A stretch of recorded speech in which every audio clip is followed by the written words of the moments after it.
5 things to help you heal after a toxic relationship. First things first, build your self-esteem. Trust yourself. You've made it this far. Know that you can do this, and you have the resources to find help if you need it. A good therapist can be very helpful, but keep in mind, the mental health care system started with Sigmund Freud.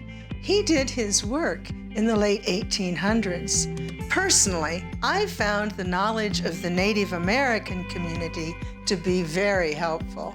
I was lucky and able to study with the indigenous elders, and I learned many different things. There are medicine wheels and medicine teachings about the psyche. They've been studying the human condition for thousands and thousands of years.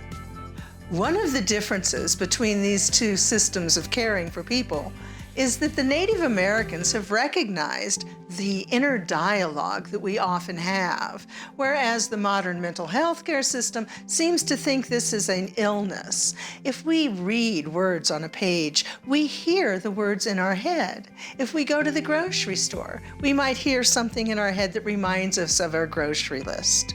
We might even hear a voice in our head that tells us to lock the door at night or to make sure that everything is settled before we go to bed. This is not mental illness. The Native Americans have figured this out. These are called the inner personas. We also have an inner persona that simply feeds on our fears and feeds our fears. We call these fear feeders. These are the voices that put you down and tell you that you haven't done enough or you're not good enough and call you all kinds of names. I've gathered all of these teachings together in something I call native strength, because it's native to all of us. We all have it inside of us. We just have to learn how to tap in to our own internal native strength.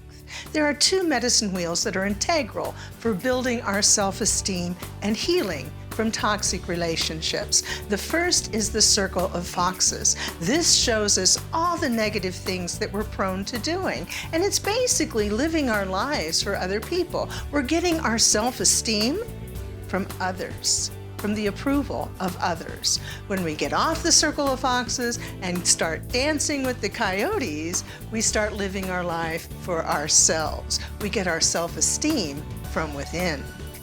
Step number 2 is to honor your inner child. I talked about the inner personas. One of them is your inner child. Honor your inner child. You've been in survival mode for quite a while. It's time to learn how to enjoy life again. Do something fun within your comfort zone. It doesn't have to be expensive.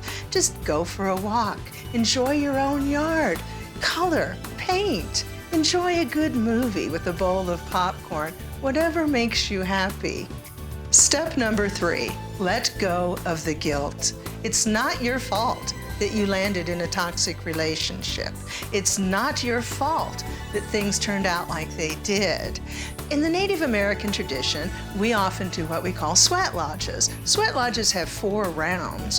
One of the rounds is called the giveaway round. We give away what holds us back. Give away our fear, give away our anger, give away our need to control everything. And here, I suggest strongly that you give away your guilt. Step number 4, don't be influenced by others. Listen to your heart, stay on your path, do what's right for you, trust yourself that you know what's right for you. Now other people might have good suggestions, and that's wonderful. But of course, not all suggestions are good. What's good for another person might not be good for you. You have to do what sings to your heart. It's time for you to honor yourself. And step number 5, along that same line, choose your time and company wisely.